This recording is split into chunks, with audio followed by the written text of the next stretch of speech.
Kembali lagi bersama channel kita semua. Jika Anda suka, jangan lupa komen, like dan subscribe, juga bila Anda berkenan. Selamat membaca dan mendengarkan. Kaisar bela diri abadi. Bab tahun 1616 sampai tahun 1620. Gunung Peri Istana Surgawi di area terlarang Surga Su. Matahari sudah tinggi di langit, dan gulungan Buddha yang tergantung di puncak Gunung Wuzi mulai bergetar, berubah menjadi Buddha emas besar. Buddha emas duduk bersila, menutupi seluruh Gunung Wuzi. Ia juga mempesona, menyebarkan ribuan cahaya keemasan, dan swastika di dada adalah kumpulan Dharma tertinggi. Tiba-tiba, suara Buddha tertinggi terdengar nyaring, seperti lonceng besar, menyelesaikan tirani semua orang. Di bawah tatapan semua orang, cahaya ilahi matahari, yang membawa kekuatan tak tertandingi, menghantam Buddha emas sepanjang 10.000 kaki. Gemuruh. Terdengar suara gemuruh, dan riak emas menyebar ke segala arah dengan Wuzishan sebagai pusatnya. Kemanapun riak itu berlalu, pegunungan seakan berubah menjadi kertas, satu demi satu terpotong oleh cahaya keemasan. Oleh karena itu, orang-orang yang berdiri di puncak gunung menonton teater mengalami bencana besar, dan sebagian dari mereka terendam reruntuhan. Ada juga biksu pintar yang melarikan diri lebih awal dan masih menatap Gunung Wuzi, berharap melihat apakah matahari yang dipadatkan oleh 50 juta biksu dapat membuka segel Buddha dan menyelamatkan Charlie dari Gunung Wuzi. Suara gemuruh terus berlanjut, dan matahari yang terbit dari langit masih bertarung melawan Buddha emas setinggi 10.000 kaki, saling memusnahkan. Matahari mulai bersinar dan Buddha emas juga menghilang. Siapa yang lemah dan siapa yang kuat, semua orang menatap kehampaan. Orang-orang seperti Kuiniu dan lainnya diam-diam berkeringat. Orang-orang seperti Cecilia dan yang lainnya mengertakkan gigi, tidak ingin Gunung Wuzi dirusak, apalagi Charlie membuka segelnya. Hancurkan. 50 juta biksu dari Istana Surgawi semuanya meraung dan mengorbankan umur mereka dengan darah, dan semua orang menjadi gila. Tiba-tiba, matahari yang redup kembali bersinar terang, menyinari cahaya Buddha emas. Krak. Suara retak dan pecah tiba-tiba terdengar sangat nyaring. Suara itu datang dari Buddha emas setinggi 10.000 kaki, dan retakan muncul di dadanya, diikuti oleh dua retakan menjadi 4 retakan menjadi 8 retakan, dan perlahan-lahan menyebar ke seluruh tubuh. Hancurkan. Biksu dari Istana Surgawi itu meraung dan mengorbankan umur dan darah lagi. Pada saat ini, meskipun Buddha emas sepanjang 10.000 kaki didukung oleh kekuatan pikiran yang tak terbatas, ia tidak dapat menahannya lagi dan meledak. Benar-benar rusak. Para biksu dari segala penjuru merasa ngeri dan tampak terkejut. Segel Buddha, yang tidak bisa dihancurkan kecuali oleh senjata keaisaran, sebenarnya telah rusak. Sungguh memalukan. Asalkan jumlah orangnya cukup besar, itu juga bisa dipatahkan. Kekuatannya sebanding dengan senjaya kekaisaran. Luar biasa, Pangeran Mahkota Klan Naga tidak bisa menahan diri untuk tidak mendecakkan lidahnya. 50 juta orang, masing-masing dari mereka adalah binatang buas. Tidak mungkin, ini tidak mungkin. Cecilia dan orang lain yang lebih jauh tiba-tiba tampak sama ganasnya dengan setan. Di tengah suara horor, terdengar suara gemuruh lagi. Buddha emas 10.000 kaki hancur, dan Gunung Wuzi juga diratakan, memperlihatkan altar kuno di dasar gunung. Sialan. Nuada, Xieyun dan Ervin bergegas maju bersama, masing-masing menghunus pedang mereka, memotong rantai besi yang mengunci Charlie, dan bahkan altar pun runtuh. Charlie. Yasmin datang seperti angin dan memeluk Charlie yang terjatuh. Air matanya membasahi pakaiannya dan pakaian Charlie. Aku tidak bisa mati. Charlie tersenyum dengan kelelahan dan perubahan usia, dan kelopak matanya bergetar saat dia akan tertidur. Tingkat kultivasi sebenarnya telah jatuh ke alam esensi manusia. Naga awan dan naga bulan melangkah maju, ekspresi mereka berubah sangat jelek. Bukan hanya mereka, semua orang yang hadir memasang ekspresi serius. Mereka telah mendengar banyak tentang evolusi rahasia langit, tetapi mereka tidak tahu bahwa itu begitu mendominasi, dan hanya dalam 100 tahun, dia telah mengubah budidaya Charlie menjadi alam esensi manusia. Dan umur panjangnya sudah sangat singkat.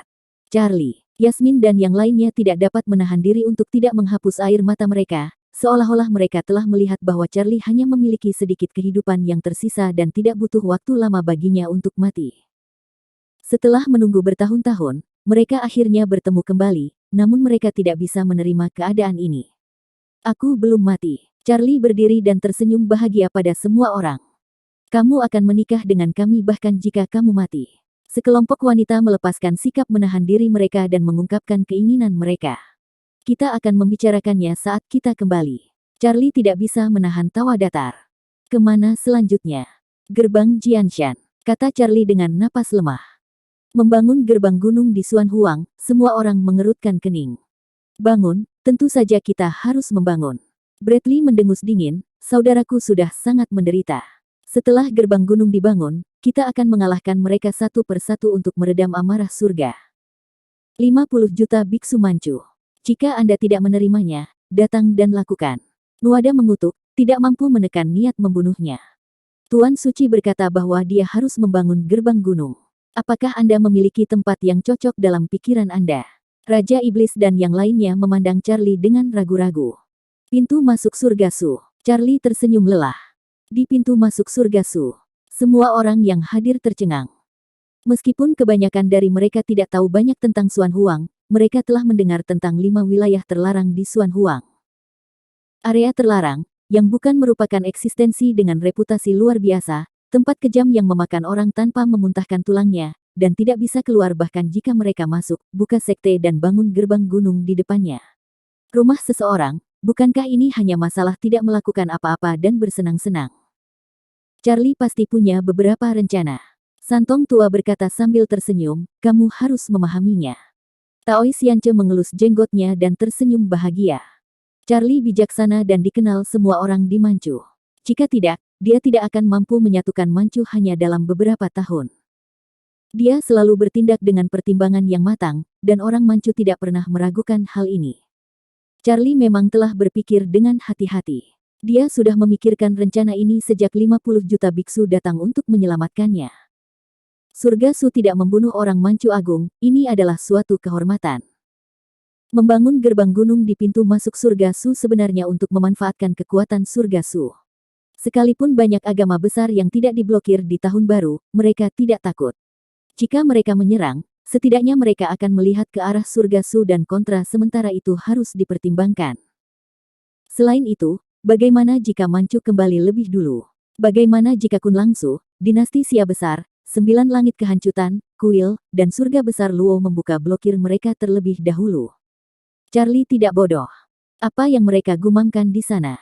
Para biksu di pinggiran menjulurkan kepala, tetapi jarak mereka terlalu jauh. Kebanyakan dari mereka berpikir tentang bagaimana menemukan Cecilia dan yang lainnya untuk menyelesaikan masalah ini. Sudah 100 tahun.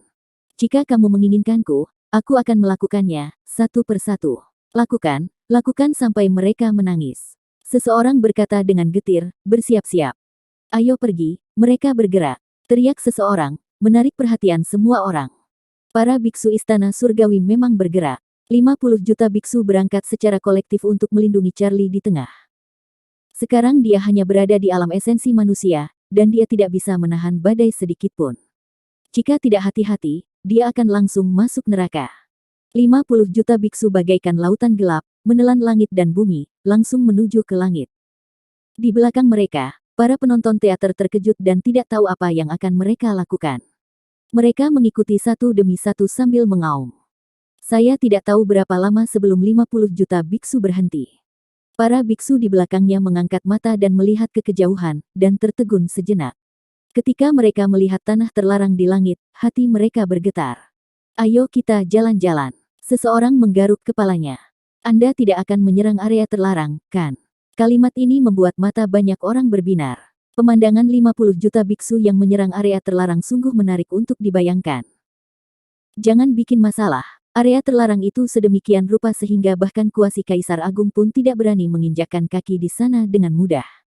Ada banyak dari mereka, tapi mereka tidak cukup bodoh untuk menyentuh area terlarang itu, kan?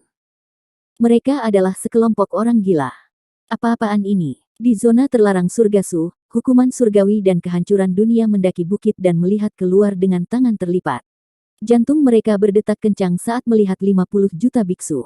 Jumlahnya orang-orang ini agak menakutkan.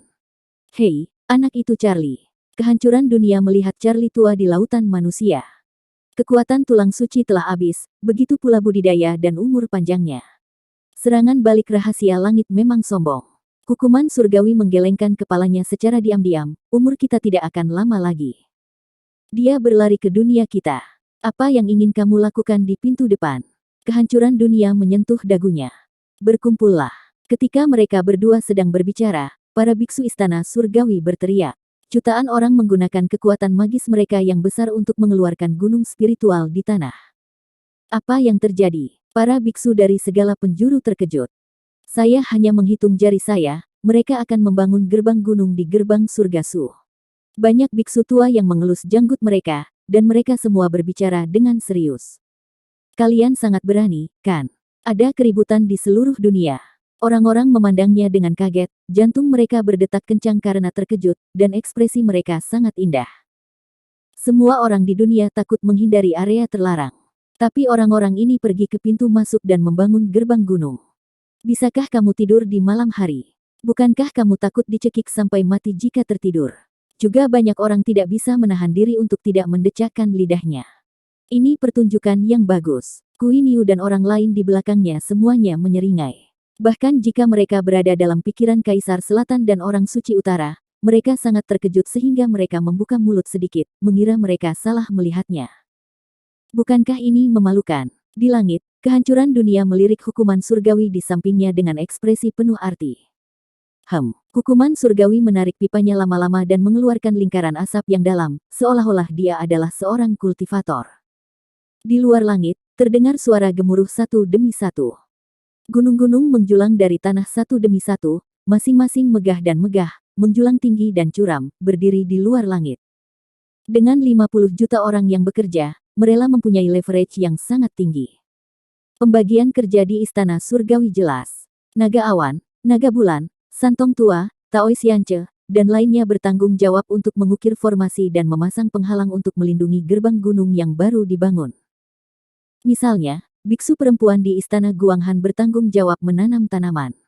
Misalnya, Pulau Naga Hitam bertanggung jawab membangun menara istana. Misalnya, keluarga kerajaan Manchu bertanggung jawab membuka gua luar angkasa. Misalnya, gadis Hong telah memilih banyak biksu untuk disebarkan, dan jaringan istana surgawi telah terbentuk secara diam-diam. Misalnya, Franklin Xiao memimpin jutaan biksu untuk memblokir situasi guna mencegah orang yang tidak bermoral mengambil kesempatan untuk menimbulkan masalah. Semuanya berjalan tertib, dan rumah baru ini dibangun sesuai spesifikasi istana surgawi Manchu Agung. Ini benar-benar tidak bermoral. Para biksu di pinggiran melihatnya dengan mulut tegak dan ekspresi mereka sangat indah. Kamu berani membangun gerbang gunung di luar area terlarang, 50 juta orang ini semuanya gila. Apa kalian ingin mati? Ngomong-ngomong, kenapa tidak ada yang keluar untuk merawat orang surga Su ini? Banyak orang melihatnya. Di sisi lain surga Su, kita tidak dapat melihat gerakan sebesar itu. Apakah Anda ingin kami pergi dan membantu? Di puncak bukit di kejauhan, putra mahkota klan naga berjongkok di sana bersamanya pedang naga tirani tergenggam di tangannya. Dia sering melihat sekeliling saat dia berbicara. 50 juta biksu, hal terpenting yang mereka kekurangan adalah tenaga. Pangeran kura-kura hitam mengambil sebotol anggur. Saat mereka selesai membangun, ayo masuk dan cari tempat tinggal. Putra Dewa Klan Penyihir dengan sadar mengangkat telinganya. Yang mengejutkan saya adalah zona terlarang surga Su mengizinkan mereka membangun gerbang gunung. Kaisar Selatan berkata dengan santai, apakah ada hubungan rahasia antara keduanya? Ada terlalu banyak orang sebelumnya, dan mereka tidak menyadarinya murid Dewa Pedang. Dewi Alkimia sebenarnya ada di antara mereka, dan mereka juga termasuk dalam istana surgawi Manchu Agung. Juga, banyak garis keturunan yang sangat mendominasi. Tubuh roh misterius, tubuh Tao, dan tubuh asli matahari, Manchu Agung ini, keberadaan macam apa itu surga? Omong kosong macam apa yang kamu bangun di gerbang gunung? Keluarkan 50 juta dan pergi mencari Cecilia dan yang lainnya untuk menyelesaikan masalah. Kaisar kera kecil melompat-lompat. Apakah kamu gila atau otakmu ditendang oleh keledai? Jika kamu adalah Phoenix Immortal, apakah kamu akan berani muncul dan berkeliaran setelah melihat 50 juta biksu? Kui Niu berkata. Phoenix Immortal tidak bodoh. Kemungkinan besar, dia sudah bersembunyi tanpa jejak. Xuan Huang sangat besar, tidak mudah untuk menemukannya. Benar. Charlie telah ditekan selama 100 tahun. Dia bisa melihat lebih jelas dari kita dan memahami lawannya lebih baik dari siapapun. Dia memiliki perhitungannya sendiri yang tidak dapat dipahami oleh siapapun. Tuhan menyeringai. Ini seperti membangun gerbang gunung di luar surga Su.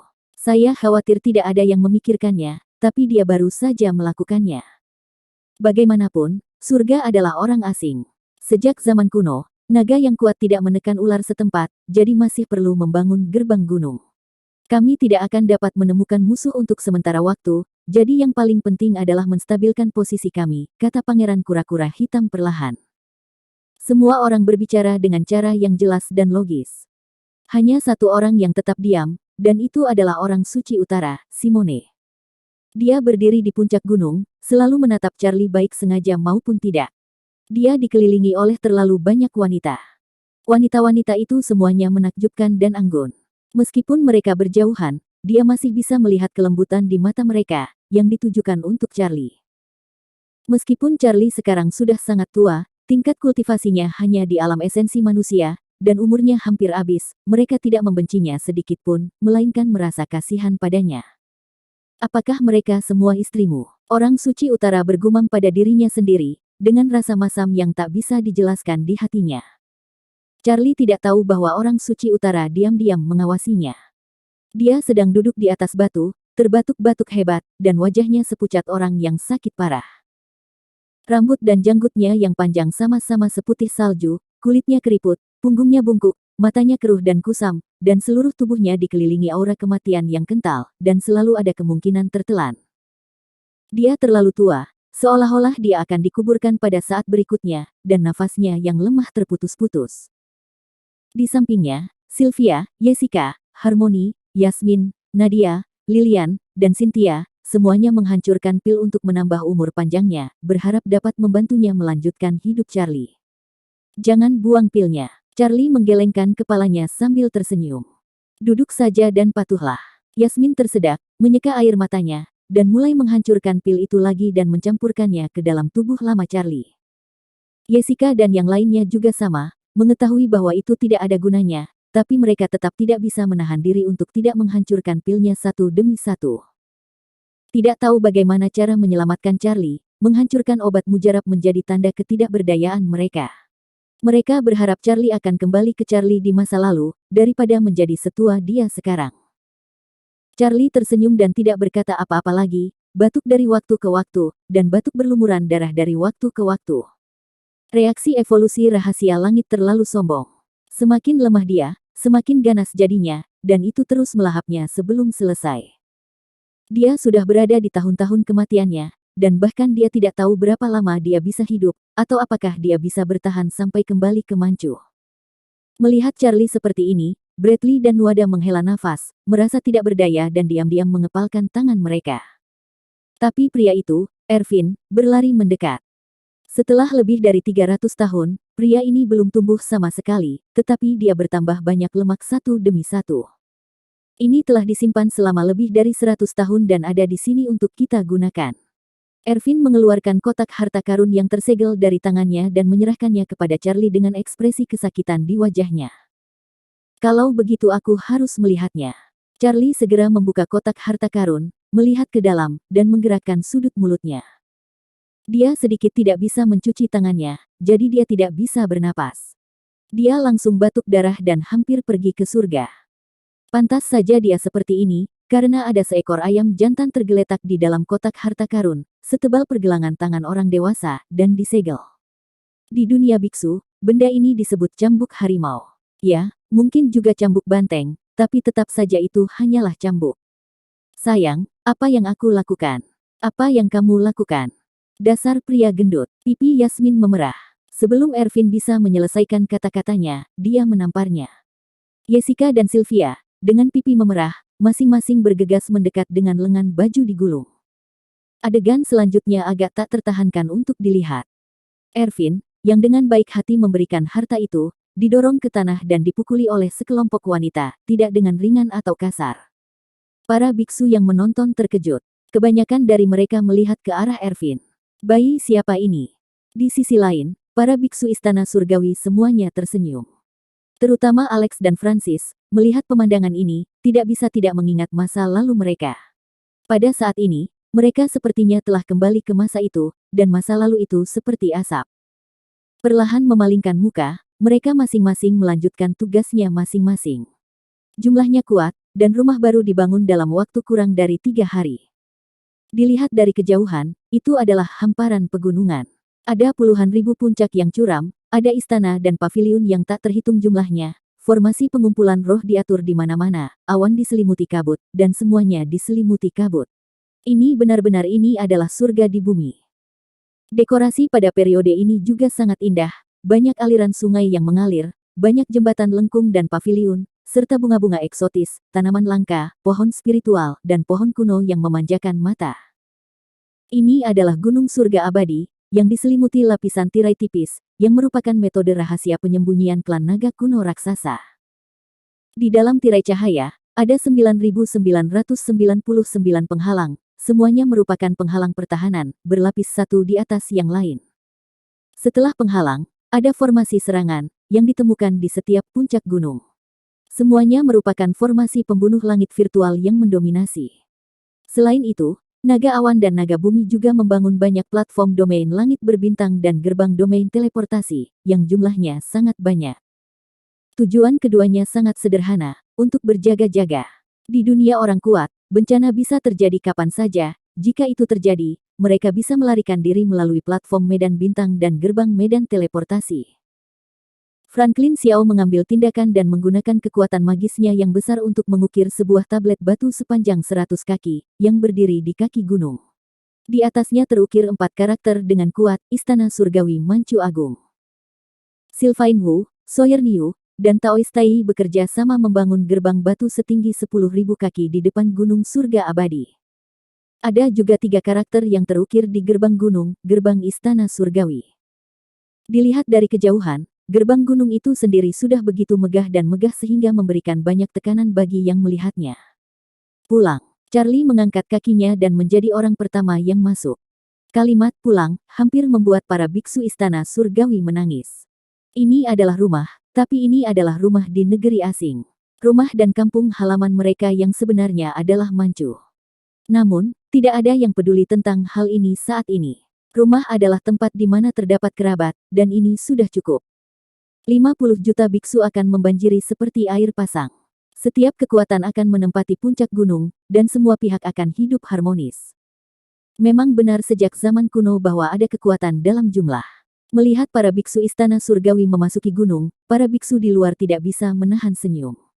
Hanya dalam 3 hari, gerbang gunung sebesar itu dibangun. Sungguh menakjubkan. Pesona formasi misterius sungguh menakjubkan. Ada hampir 10.000 pesona pertahanan. Siapa yang bisa menyerang mereka? Senjata kekaisaran mungkin tidak dapat menghancurkannya dengan satu pukulan. Ada juga formasi serangan, semuanya adalah pukulan terakhir cahaya ilahi. Levelnya sangat tinggi sehingga membuat kulit kepala mati rasa. Dan dengan punggung surgasu, siapapun yang ingin menarik perhatian mereka harus mempertimbangkannya dengan hati-hati. Jika mereka secara tidak sengaja melewatkannya, orang-orang dari surgasu akan menjadi gila. Formasi penutup langit klan naga kuno raksasa, formasi surgawi pengawal kerajaan, dan formasi penyerang surgawi. Putra mahkota klan naga tidak bisa menahan diri untuk tidak bergumam pelan di puncak gunung dari kejauhan, seolah dia melihat asal mula formasi. Ketiga formasi ini hilang pada akhir zaman kuno. Dari mana asalnya? Pangeran Naga Hijau mengerutkan kening. Istana Surgawi Manchu Agung tentu memiliki misterinya sendiri. Kaisar Selatan tersenyum dan menggelengkan kepalanya, kita tidak bisa melihatnya. Masuk dan berjalan-jalan. Mungkin gua yang berbeda di Istana Surgawi. Perlahan-lahan, mari kita satukan kembali kerabat kita dan beri mereka waktu, kita tidak akan terlibat, bisik Dewi Phoenix Api. Istana Surgawi Manchu Agung di puncak gunung di area terlarang Surgasu. Kehancuran dunia mengelus janggutnya, orang-orang kecil ini benar-benar berani mengambil nama ini, mereka sangat berani. Mendengar kata Istana Surgawi, akan selalu ada hal-hal lama. Kukuman Surgawi menggelengkan kepalanya diam-diam, berbalik dan berjalan menuruni gunung. Tunggu, Charlie kecil akan memasuki surga Su lagi. Langit malam sangat dalam, bintang-bintang bagaikan debu, dan cahaya bulan bersinar turun, menebarkan mantel indah di gunung surga abadi. Di bawah perhatian dunia, gunung Istana Surgawi yang baru dibangun ini secara bertahap kabur di awan dan kabut. Bahkan jika kekuatan supernatural yang besar membuka mata kesadaran spiritual, akan sulit untuk melihatnya sebidang tanah suci itu. Ini semua karena formasi penutup langit klan naga kuno raksasa. Jika Anda ingin mengintip ke dalam, setidaknya Anda harus menjadi kaisar agung. Namun para biksu di pinggiran tidak pergi. Mereka berjongkok di berbagai bukit satu persatu, memandang dunia. Semua orang ingin melihat apakah sesuatu yang tidak masuk akal akan terjadi di Istana Surgawi Manchu Agung malam itu. Jika Anda membangun gerbang gunung di pintu masuk surga Su, makhluk tertinggi di surga Su mungkin akan menimbulkan masalah, dan kemungkinan besar ayam dan anjing akan gelisah. Di puncak bukit yang jauh, Kaisar Selatan dan orang suci utara masih berdiri. Mereka juga sedikit khawatir, takut akan kemarahan surga Su. Meskipun jumlahnya banyak, 50 juta orang, mereka tidak dapat menahan kemarahan dari area terlarang. Saat mereka sedang menonton, sesosok tubuh mungil jatuh di cakrawala. Itu adalah seorang gadis muda, seperti peri. Dia adalah Dewi Sembilan Kaisar, dan dia juga telah kembali dari pengalaman di langit berbintang. 100 tahun kemudian, dia masih seperti seorang gadis. Mungkin karena keterampilan yang dia latih sehingga dia tidak akan pernah tumbuh dewasa. Dia mendarat di puncak gunung, menyebabkan semua orang menoleh dan melihat ke atas dan ke bawah ke arah 9 dewa dengan ekspresi aneh. Penampilan Dewi Sembilan Kaisar agak berantakan, pakaiannya berantakan, rambutnya bahkan lebih berantakan, dan tidak ada perbedaan antara dia dan kandang ayam. Siapa yang melakukan ini? Putra mahkota klan naga menghela nafas. Jangan bersikap kasar. Aku dipukuli, bukan diperkosa. Dewi Sembilan Kaisar mengerutkan bibirnya. Aduh, siapa ini dan berani memukulmu? Jangan sebutkan itu, aku akan marah jika kamu menyebutkannya. Dewi Sembilan Kaisar mengeluarkan kendi anggur besar dan meminumnya banyak-banyak. Saya bertemu seseorang yang mirip dengan saya di jalan, jadi saya bertanya padanya apakah dia murid Charlie. Dia diam dan mengabaikan saya. Saya memutuskan untuk melakukan sesuatu. Apa yang kamu lakukan? Kamu menggaruknya. Dewi Sembilan Kaisar tampak marah dan berbicara tentang keluhan yang dideritanya di jalan. Semakin banyak dia berbicara, semakin marah dia. Dia sama marahnya dengan harimau kecil.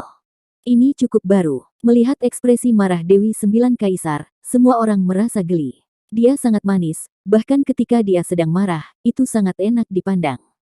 Tidak banyak orang di generasimu yang lebih kuat darimu. Kamu pernah mendengar bahwa Charlie memiliki murid yang persis denganmu, jadi itu saja. Dewi Phoenix Api tersenyum lembut, guru itu kuat di dunia, begitu pula muridnya. Dia pasti tidak sederhana. Apakah itu istana surgawi? Dewi Sembilan Kaisar melirik ke arah surga Su, matanya yang besar berkilau karena rasa ingin tahu. Sebelum datang, dia telah mendengar banyak hal. Meskipun dia marah, dia juga terkejut. Hal yang paling menakutkan adalah 50 juta biksu menghancurkan segel Buddha emas untuk menyelamatkan Charlie. Dia bijaksana dan tidak pergi untuk ikut campur. Dia tidak bertemu dengannya selama 100 tahun dan selalu ingin memberi orang waktu untuk membangkitkan emosi.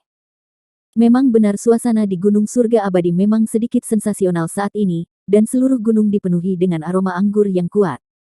Di setiap puncak gunung, ada faksi yang tinggal di sana, dan ada juga jamuan makan, baik jamuan keluarga kecil maupun jamuan besar. Suasananya hangat, dan banyak orang yang menghapus air mata. Di tengah surga terdapat puncak gunung yang indah. Puncak gunung ini disebut Puncak Gadis Giok, yang persis dibuat sama seperti di Sekte Bulan Sabit. Puncak ini dibangun khusus untuk Charlie, dan juga dapat dianggap sebagai hadiah kepada penguasa Istana Surgawi. Ada juga jamuan makan di Puncak Gadis Giok. Nuada, Bradley, Ervin, Yasmin, Harmony, Jessica, dan Sylvia semuanya ada di sana, serta beberapa raja, keturunan kaisar, dan banyak teman. Suasananya hangat, namun diwarnai kesedihan. Seluruh gunung penuh kemegahan, kecuali Charlie, yang berusia senja, dengan rambut dan janggut putih, mata tua, kulit kusam dan kerutan. Di sini, mari bersulang untuk kalian semua. Charlie tersenyum dan mengambil gelas anggur giok, untuk semua orang yang masih hidup, dan untuk kalian semua yang telah melindungiku di kehidupan sebelumnya.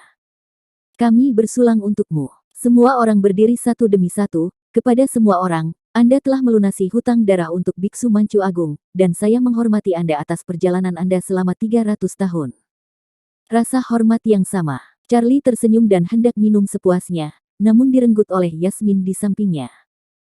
Minum merusak kesehatanmu, aku akan melakukannya untukmu, kata Yasmin singkat, dia meminum anggur Charlie.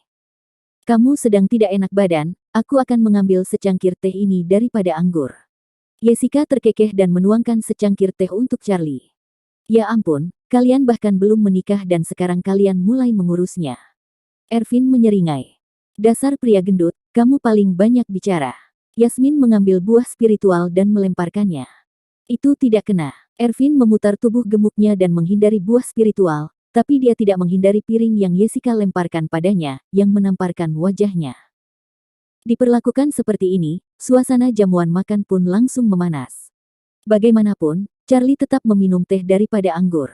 Dengan kondisi fisiknya saat ini, tidak peduli betapa enaknya anggur itu akan berbahaya bagi tubuhnya. Pemandangan setelah itu masih hangat, dengan orang-orang dari seluruh gunung berdiri di puncak gunung, memegang gelas anggur di tangan mereka, menghormati Charlie dengan segelas anggur, mengungkapkan rasa terima kasih mereka yang tulus. 50 juta orang terlalu banyak, dan tidak mungkin datang ke sini satu persatu. Larut malam datang dengan tenang, dan banyak orang sendirian dan mabuk, memegang botol anggur di satu tangan dan menatap ke langit dengan tangan lainnya, membicarakan masa lalu dan mengingat masa lalu yang gemilang. Dunia manusia sebenarnya hanyalah mimpi ilusi. 300 tahun dalam sekejap mata, nostalgia yang membingungkan dan kerinduan yang indah saling terkait, dan masa lalu bagaikan awan yang berlalu. Saya tidak tahu kapan jamuan makan berakhir dan semua orang kembali ke gua. Di puncak Gadis Giok, sosok-sosok terhuyung menjauh satu demi satu, tanpa menggunakan sihir untuk menghilangkan mabuk mereka. Yasmin dan yang lainnya juga pergi. Sebelum pergi, mereka akan mengerucutkan bibir dan menatap Charlie, dengan kekhawatiran di mata mereka. Mereka awalnya ingin tinggal dan merawatnya, tetapi ditolak dengan sopan oleh Charlie. Dia merasa kecewa dan masam di hatinya. Charlie adalah satu-satunya yang tersisa di puncak Gadis Giok yang besar, duduk dengan tenang di puncak gunung, menatap langit gelap. Ini adalah puncak Gadis Giok, tetapi ini bukanlah puncak Gadis Giok di Gunung Bulan Sabit. Setiap bunga dan rumput serupa, tetapi tidak ada orang pada masa itu. Dalam kabut, dia sepertinya bisa melihat dua sosok cantik, anggun seperti makhluk peri, kembali menatapnya dan tersenyum. Angin sepoi-sepoi bertiup, menggerakkan rambut putih dan janggutnya, dan menepuk-nepuk wajah lamanya satu persatu. Saat fajar menjelang, dia berdiri dan melangkah ke langit. Api abadi muncul di bawah kakinya dan berubah menjadi awan. Dia berada di alam esensi manusia dan tidak bisa terbang, tapi bisa terbang. Awan api peri ibarat aliran cahaya, mengarah langsung ke langit. Saat membangun sekte di depan pintu rumah seseorang, mereka selalu menyapa. Datang ke surga Sulagi, dia masih tidak bisa melihat melalui area terlarang ini. Perubahan-perubahan kunonya jauh di luar imajinasinya. Sejauh ini, dia masih belum bisa menebak asal-muasal sebenarnya dari kawasan terlarang tersebut, namun pasti mencengangkan. Bahkan kuasi Kaisar Agung pun tidak bisa berbuat apa-apa. Dari kejauhan ia melihat hukuman surgawi dan kehancuran dunia, dua orang sedang berjongkok di atas batu besar dengan tangan terlipat. Charlie menyentuh ujung hidungnya dan terbang menuju kulit kepalanya. Awan emas dan api di bawah kakinya tampak familiar. Kehancuran dunia menyentuh dagunya dan menatap hukuman surgawi. 9 api abadi bela diri. Hukuman surgawi mencubit janggutnya. Terlihat persis seperti Kaisar, dan 9 api abadi bela diri, ini terlalu kebetulan. Dia memiliki misteri dalam dirinya karena mampu membunuh Kaisar Agung. Junior Charlie, saya telah bertemu senior. Saat mereka berdua berbicara, Charlie memberi hormat dengan saleh. Bukankah menyenangkan memblokir pintu surga Sukami? Hukuman surgawi dan kehancuran dunia menatap Charlie, meniup janggutnya dan melotot, wajah lamanya menjadi hitam. Anggap saja itu sebagai menjaga pintu untuk surga Su. Charlie mencibir. Artinya kalau kami mau keluar, kami harus melewati rumahmu. Wajah mereka berdua menjadi lebih gelap. Jangan khawatir tentang detail itu. Charlie mengelus janggutnya dengan sopan, junior ini tidak punya pilihan selain melakukannya. Lagi pula, ada terlalu banyak orang yang datang kali ini. Saat aku, orang-orang Mancu Agung, kembali, kami akan pindah bersama. Itu tidak banyak. Ketika saatnya tiba, kalian akan pindah. Pindah, tentu saja. Charlie tidak bisa menahan senyum, jika kami berada dalam masalah di masa depan, kedua senior itu tidak bisa berdiam diri dan hanya menunjukkan. Inilah tujuan datang ke sini, kan? Hukuman surgawi dan kehancuran dunia melemparkan tangannya dan melirik ke arah Charlie. Dia hampir ketahuan jika dia tidak memperhatikan. Anak ini licik sekali. Kita semua bertetangga, mari saling membantu. Tidak, kami tidak bisa keluar, dan surga Su kita tidak bisa ditutupi. Kamu tidak perlu keluar, batuk saja jika waktunya tiba. Charlie terkekeh. Selama surga Su batuk, gerakan ini sudah cukup mengejutkan. Saya sangat senang Anda memiliki orang yang berbakat dari Mancu Agung. Hukuman surgawi dan kehancuran dunia mengelus jenggotnya dengan ekspresi penuh arti di wajahnya. Senior, ada satu hal lagi yang ingin kutanyakan padamu. Charlie mengubah topik dan memandang mereka berdua dengan ragu-ragu. Senior, apakah kamu tahu di mana David Chen berada? Oh, kamu punya asal-usul dan tulang suci dari David Chen, kenapa kamu masih belum puas? Dan, kamu masih menginginkan harta ilahi David Chen. Hukuman surgawi dan kehancuran dunia mengerutkan bibirnya, kamu memiliki nafsu makan yang besar. Junior menunjuk ke arah David Chen untuk memperpanjang hidupnya. Kata Charlie sambil batuk lagi dan batuk darah. Hukuman surgawi dan kehancuran dunia menyipitkan matanya sedikit dan melihat sekilas roda kehidupan Charlie. Minyaknya memang habis. Serangan balik rahasia langit sangat sombong, dan rumput abadi serta ramuan untuk perpanjangan hidup tidak ada gunanya. Tapi dia juga pintar dan bisa memikirkan harta ilahi David Chen. Dalam arti tertentu, Charlie sebenarnya bukanlah tubuh suci kuno saat ini. Ia hanya dapat dianggap sebagai tubuh suci jika dicairkan.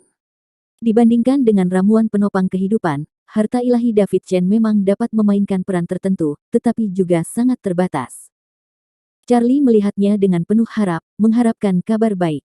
Dia masih memiliki banyak reinkarnasi untuk ditemukan dan banyak keinginan lama untuk dipenuhi.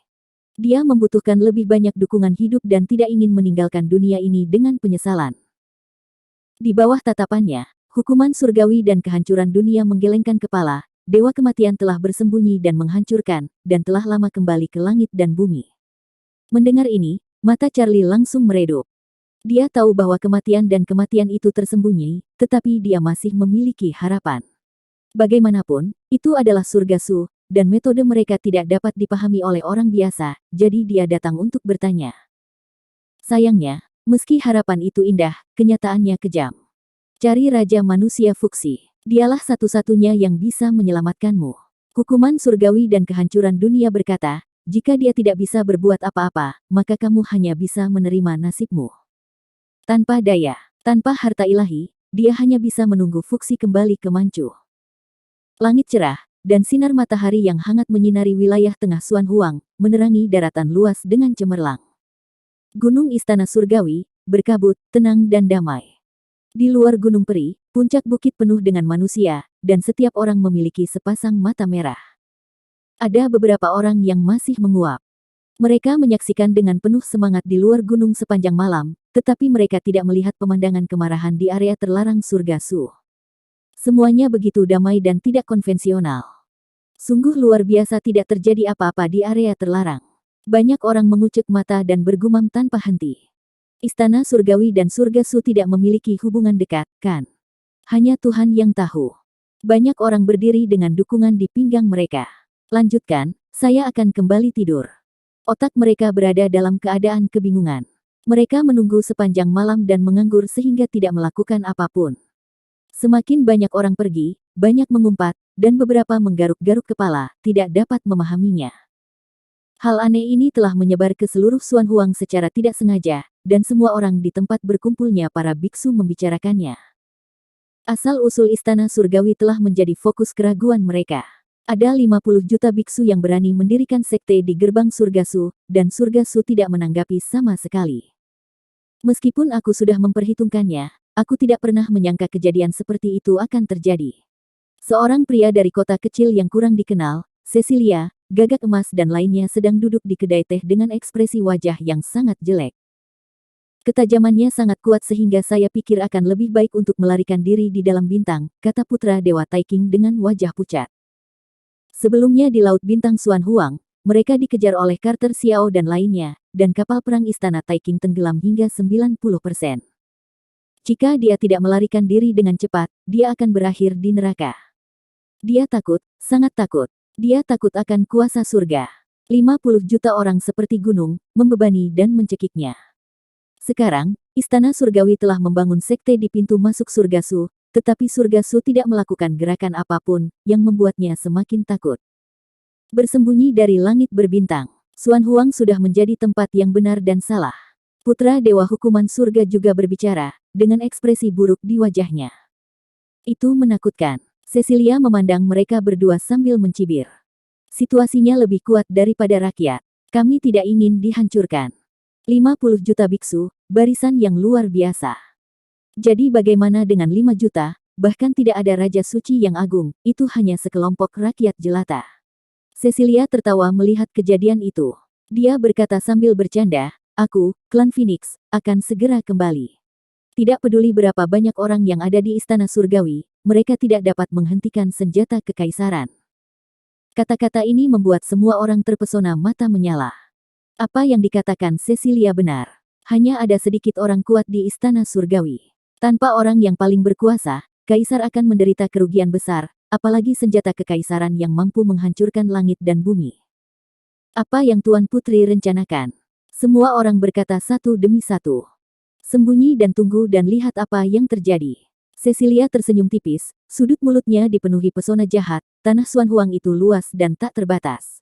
Mencari kita seperti menemukan jarum di tumpukan jerami. Kita hanya perlu menunggu. Ketika keluarga kita kembali, dengan bantuan senjata kekaisaran, itu akan menjadi makam 50 juta orang. Itu bagus sekali. Semua orang menunjukkan dua baris gigi putih, bersinar dengan cahaya menyeramkan, dan pandangan ke dalam mata mereka bahkan lebih seram dan menakutkan. Di sini, Charlie telah kembali ke Gunung Peri Istana Surgawi dari Surga Su. Di hari baru, Istana Surgawi penuh vitalitas, wajah semua orang dipenuhi senyuman, banyak puncak gunung, dan banyak orang berkunjung, menjadikannya pemandangan yang membahagiakan. Saat ini, tidak ada seorang pun yang memiliki dendam terhadap kehidupan masa lalu. Tapi Charlie bisa mencium bahwa mereka semua memiliki roh jahat yang tidak bisa disembunyikan. Mereka sepertinya bahagia, tapi nyatanya mereka menyembunyikan niat membunuh. Niat membunuh itu tidak ditujukan bangsanya sendiri, tapi pada musuhnya, lebih tepatnya, Cecilia dan yang lainnya. Seluruh Istana Surgawi menunggu perintah darinya, Tuan Suci. Begitu dia memberi perintah, 50 juta orang akan membunuh tanpa ragu-ragu untuk membayar hutang darah para reinkarnasi yang meninggal. Jelas, dia tidak akan memberikan perintah, karena dia tidak tahu di mana Cecilia dan yang lainnya bersembunyi. Meskipun jumlahnya 50 juta orang, benua Xuan Huang cukup luas. Naga yang kuat tidak menekan ular lokal, dia memahami kebenaran dengan sangat baik. Bagaimanapun, ini adalah hutan belantara yang misterius. Sekali keberadaan yang menakutkan terprovokasi, itu akan menjadi malapetaka bagi Istana Surgawi. Dia adalah penguasa Istana Surgawi, dan para biksu Manchu datang untuk menyelamatkannya, jadi dia harus bertanggung jawab atas hidup mereka. Saya telah bertemu dengan Tuan Suci. Sepanjang jalan, setiap orang yang dia temui di sepanjang jalan akan membungkuk hormat kepadanya. Berlatihlah dengan tenang. Charlie hanya balas tersenyum. Setiap orang yang dia temui di jalan ingin berbicara lebih banyak, tetapi mereka berhenti berbicara. Seperti yang Charlie pikirkan, mereka semua menunggu perintahnya. Mereka semua ingat hutang orang yang bereinkarnasi dan hutang Charlie. Karena itu adalah hutang darah, maka harus dilunasi dengan darah. Tapi Charlie bertindak seolah tidak ada yang salah, tidak mengucapkan sepatah kata pun, dan tidak menunjukkan tanda-tanda memerintahkan pembunuhan. Sambil berbicara, Charlie sudah melangkah ke puncak gadis giok. Begitu dia memasuki matanya, dia melihat bayangan yang indah, yaitu gadis Hong. Dia adalah guru suci Ren Huang di kehidupan sebelumnya, dan di kehidupan ini dia adalah Dewi Istana Alkimia. Dia masih anggun seperti biasanya dan tidak menyinggung siapapun. Di masa lalu, di luar kota kuno Dong Huang, dia membunuh putra Dewa Alkimia di depan umum, dan kejadian ini masih dinyanyikan oleh dunia. Aku hanya tidak tahu apakah Dewa Alkimia akan menemukannya untuk menyelesaikan masalah ini ketika dia kembali. Kejahatan Dewi Alkimia yang membunuh putra Dewa seharusnya cukup serius. Kamu telah menemukan gurumu. Charlie tersenyum. Tidak juga. Gadis Hong menggelengkan kepalanya tanpa daya. Kamu akan menemukannya. Charlie menemukan kursi batu dan duduk. Apakah ada berita tentang Cecilia dan yang lainnya? Seperti yang kamu duga, mereka semua bersembunyi tanpa jejak. Lalu apa yang kamu butuhkan? Itu sebabnya saya datang ke sini. Gadis Hong membuang pikirannya dan berkata, Xuan Huang terlalu besar. Saya membutuhkan lebih banyak orang untuk membangun jaringan intelijen yang lebih besar.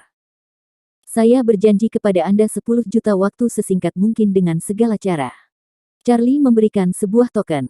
Tuan Suci Istana Surgawi masih sangat berani. Gadis Hong mengambil token yang diserahkan oleh Charlie. Target 10 juta orang terlalu besar. Jangan melalui gerbang gunung. Gunakan gerbang domain teleportasi untuk keluar secara berkelompok. Juga, perhatikan keselamatan. Ini bukan hari pertama melakukan pekerjaan intelijen. Gadis Hong tersenyum, berbalik dan pergi, mengambil token untuk memobilisasi pasukan. Tidak peduli bagaimana suasana hatinya, dia juga sedikit bersemangat saat ini. Jaringan intelijen yang terdiri dari 10 juta orang, formasi seperti ini belum pernah terjadi sebelumnya, begitu terbentuk, akan sangat menakutkan. Begitu gadis Hong pergi, 2 sendok botak berlari. Tak perlu dikatakan lagi, dahi naga awan dan naga bulan masih berkilau seperti di kehidupan mereka sebelumnya. Ayo pergi, kami akan membawamu ke pelacur. Kedua pria itu berjalan mendekat, mengedipkan mata pada Charlie dan tersenyum kotor. Kalian berdua masih memanfaatkanku untuk mencari pelacur, tegur Charlie. Benar, ada banyak wanita cantik yang menunggumu. Jangan bicara omong kosong, seriuslah. Charlie terbatuk, menarik napas, lalu melihat mereka berdua, aku sudah dihukum oleh Tuhan. Aku menghilang tanpa bisa dijelaskan. Apa yang terjadi? Kami baru saja akan bertanya padamu. Naga awan dan naga bulan mengelilingi Charlie, aneh kalau momok itu bisa dihilangkan. Sungguh mengejutkan. Petik 2, petik 2. Wajah Charlie menjadi gelap. Kami menduga itu diserap oleh suatu keberadaan. Keduanya juga menjadi serius. Penjelasan ini adalah yang paling masuk akal, dan saya yakin Anda dapat dengan mudah menerimanya. Charlie mengerutkan kening. Alisnya, dia sudah menebak ini sejak momok itu menghilang, tapi dia tidak bisa menebak kemana perginya. Untunglah hukuman ilahi telah hilang. Jika dia masih menanggung hukuman ilahi saat ini, dia mungkin akan ditelan menjadi abu. Dia juga ingin berterima kasih kepada orang yang telah menghapus hukuman ilahinya. Meskipun dia tidak tahu siapa orang itu adalah kebaikan yang besar. Jangan pikirkan itu jika kamu tidak bisa memahaminya. Yang paling penting saat ini adalah umurmu. Naga awan dan naga bulan mengeluarkan jimat ajaib, satu di dada Charlie dan satu lagi di punggung Charlie. Ini adalah jimat hidup dan mati yang digunakan untuk menyerap energi kematian. Meskipun tidak dapat memperpanjang hidup Anda, itu dapat memperlambat penuaan Anda. Tanpa perkenalan mereka, Charlie menebak satu atau dua hal, dan energi kematian yang tersisa di tubuhnya ditelan oleh jimat hidup dan mati. Yang membuatnya merasa jauh lebih santai. Saat dia melihatnya, tangan naga awan secara sadar merogoh tas penyimpanannya dan mengeluarkan sesuatu. Itu adalah sebuah lampu, lebih tepatnya sebuah lampu yang selalu menyala. Lampu selalu menyala diperoleh dari reruntuhan kuno. Oleh karena itu, Charlie dan Kaisar Barat bertengkar dengan pikiran mereka, dan hasilnya seri. Ini hal yang bagus. Naga bulan mengambil sebagian dari jiwa Charlie, menjepitnya dengan jarinya, dan menyalakan lampu abadi. Kemudian, lampu yang menyala terus-menerus diintegrasikan ke dalam tubuh Charlie, membuat semangat Charlie langsung segar kembali. Bahkan jika ada cahaya abadi, akan sulit bagimu untuk memperpanjang hidupmu. Naga bulan berkata perlahan, tapi ini akan menjadi harapan bahwa dia akan membangkitkanmu tahun depan. Aku sudah mati, Charlie mengerutkan bibirnya. Kematian tidak jauh lagi. Jangan khawatir. Jika kamu mati, kami akan menjaga pacarmu. Naga awan dan naga bulan menepuk bahu Charlie. Syukurlah, aku berada di alam esensi manusia sekarang. Jika aku masih seorang kuasi suci, aku jamin kalian berdua akan bisa pergi ke luar angkasa sepenuhnya. Saat kita menghitungnya, kepura-puraan ini masih oke. Naga awan dan naga bulan pergi, kepala botak mereka sekilas terlihat mempesona, membuat tangan orang gatal dan ingin mengambil beberapa jitakan. Meski kedua orang ini pantas mendapat pukulan, mereka masih sangat bisa diandalkan dalam melakukan sesuatu. Sedangkan untuk jimat hidup dan mati, kemampuan mereka sangat mendominasi. Dan lampu yang selalu terang, sungguh misterius, menyala di tubuhnya, membuat api jiwanya semakin terang. Buka pintunya, buka pintunya, buka pintunya dengan cepat dan biarkan kami masuk. Saat Charlie sedang berpikir, terdengar suara teriakan di luar gerbang istana surgawi. Charlie mengangkat matanya dan melihat sekilas melalui gerbang gunung istana surgawi. Bukan satu orang, tetapi sekelompok orang. Tak perlu dikatakan lagi, mereka adalah Kaisar Selata, orang suci utara dan lainnya. Segera, gerbang gunung terbuka lebar, dan Dewi Sembilan Kaisar adalah yang pertama melompat masuk, melompat-lompat seperti peri. Para biksu istana surgawi dan semua orang yang melihat mereka semua menyentuh dagu mereka. Sungguh aneh bahwa Dewi Sembilan Kaisar sangat mirip dengan Diana sehingga mereka diukir dari cetakan yang sama. Dewi Sembilan Kaisar mengabaikannya, menatap gunung peri di sekeliling dengan rasa ingin tahu dengan matanya yang besar. Bahkan dengan konsentrasinya, dia tidak bisa menahan rasa kagum. Ini benar-benar sebuah berkah dari surga. Kaisar Selatan dan orang suci utara juga menyaksikan, takjub dan tidak bisa menahan diri untuk tidak mendecakkan lidah mereka. Di bawah pengawasan para biksu istana surgawi, semua orang naik ke puncak Gadis Giok. Charlie sudah menunggu dan telah menyiapkan anggur berkualitas dan embun giok. Wow, baunya enak sekali. Itu adalah Dewi Sembilan Kaisar lagi. Dia tidak memperlakukan dirinya sebagai orang luar dan langsung mengambil toples. Simone melangkah maju, tetapi ragu-ragu untuk berbicara. Dia hanya diam. Dia menemukan tempat, tetapi mau tidak mau mengintip. Yang mulia istana surgawi, saya belum melihat Anda selama 100 tahun. Anda baik-baik saja. Kaisar Selatan berjalan perlahan dan menatap Charlie sambil tersenyum. Berhentilah menggoda dan duduklah. Wah, ini sangat memalukan. Senjata kekaisaran, Gunung Kiling, dan bahkan kuasi Kaisar Agung Sakyamuni dikalahkan. Putra mahkota klan naga dan yang lainnya menyeringai dan mendecakkan lidah mereka. Itu cerita lama. Charlie melambaikan tangannya. Aku akan jalan-jalan denganmu di masa depan. Datang dan minum, gratis. Sama-sama. Putra mahkota klan naga dan putra dewa klan penyihir menepuk Charlie, lalu masing-masing membawa toples anggur, tidak memperlakukan diri mereka sendiri sebagai orang luar sama sekali. Saudara tua ketujuh. Di sisi lain, Queen Yu, Raja Kera Kecil dan yang lainnya berlinang air mata. Raja Bangau meninggal, mereka merasa patah hati. Mereka menangis, dan suasana di tempat kejadian langsung tertekan. Omong-omong, Queen Yu dan yang lainnya jauh lebih beruntung daripada Charlie. Charlie menyaksikan tanpa daya saat Raja Bangau abadi ditembak sampai mati oleh anak panah, tetapi dia tidak berdaya. Kebanyakan orang tidak akan berani menanggung rasa sakit seperti itu, mereka juga tidak dapat menanggungnya. Jangan khawatir, tidak ada yang bisa melarikan diri. Charlie berusaha menahan air matanya, yang semuanya tertutup oleh cahaya dingin. Apa rencanamu? Kaisar Selatan memandang Charlie. Orang-orang telah dikirim untuk mencarinya. Hutang darah akan dibayar dengan darah. Charlie menghilangkan cahaya dingin dan menjadi sangat tenang. Kalau butuh bantuan, tanya saja, jangan sopan. Putra Dewa Barbar menyeka minuman dari sudut mulutnya. Aku tidak akan merindukan kalian semua.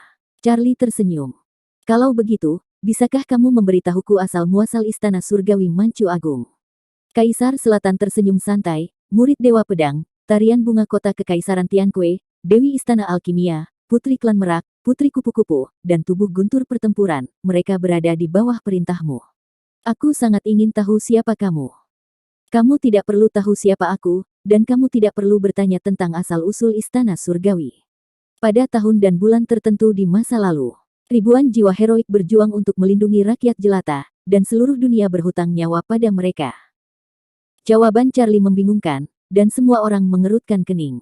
Ada sesuatu di balik ini, tetapi mereka tidak bisa tidak mengerti maksudnya. Yang patut diakui adalah bahwa 50 juta biksu di sini tidaklah sederhana, dan identitas Charlie bahkan lebih tidak sederhana. Semua orang terdiam, ada yang memegang gelas wine, atau diam-diam menyesap wine, dan pasti ada sentuhan kesedihan dalam kebingungan tersebut. Itu untuk Charlie, yang telah ditekan di Gunung Wuzi selama 100 tahun. Tubuh suci kuno yang begitu kuat di masa lalu sekarang menjadi lelaki tua senja, yang terkikis selama bertahun-tahun. Saat itu, mereka semua adalah generasi jenius Xuan Huang. Saat ini, mereka semua berada di masa puncaknya, tetapi Charlie berada di usia senja, membuat orang tidak menyadari bahwa sang pahlawan sudah berada di usia senja. Jangan terlalu tertekan. Keheningan yang lama akhirnya dipecahkan oleh Dewi Sembilan Kaisar. Gadis kecil itu menepuk meja, membawa pikiran semua orang kembali ke dunia nyata. Minumlah. Semua orang setuju dan mengesampingkan kekhawatiran mereka untuk saat ini. Wah, kamu sangat beruntung. Kamu memiliki begitu banyak istri yang cantik. Katakan padaku mana yang lebih nyaman untukmu. Dewi Sembilan Kaisar mengedipkan mata indahnya dan menatap Charlie. Orang suci utara, Dewi Phoenix Api dan para wanita menyajikan semua anggur yang disemprotkan, mengapa mereka tidak berterus terang saja? Saya seorang pria terhormat. Charlie terbatuk-batuk. Apakah Anda seorang pria terhormat? Kesampingkan dulu. Ayo, mari kita bicara tentang biaya pengobatan. Biaya pengobatan apa? Charlie bingung. Muridmu memukuliku. Kamu, sang guru, harus memberi kompensasi padaku. Dewi Sembilan Kaisar menggembungkan bibirnya. Muridku, Charlie mengerutkan kening dan menatap Dewi Sembilan Kaisar di sampingnya dengan ragu. Apakah kamu melihat Diana? Ya, dia memukuliku di langit berbintang. Dewi Sembilan Kaisar mengerutkan bibirnya dan berkata tidak yakin. Aku tidak peduli, dia memukulku, itu tanggung jawabmu. Charlie tidak menjawab, mata lamanya bersinar dengan cahaya redup. Jelas sekali bahwa Dewi Sembilan Kaisar telah melihat Diana, dan juga jelas bahwa Diana tidak membuka segelnya. Jika tidak, bagaimana mungkin dia tidak datang ke Suan Huang? Akan sulit menemukannya di langit berbintang kali ini. Seaneh Naisa, ada begitu banyak orang yang bereinkarnasi, tetapi mereka istimewa, dan cahaya peringatan tidak berpengaruh. Memikirkan Naisa, Charlie memandang Kaisar Selatan dan yang lainnya. Dalam 100 tahun terakhir, apakah ada berita tentang Dewi Timur?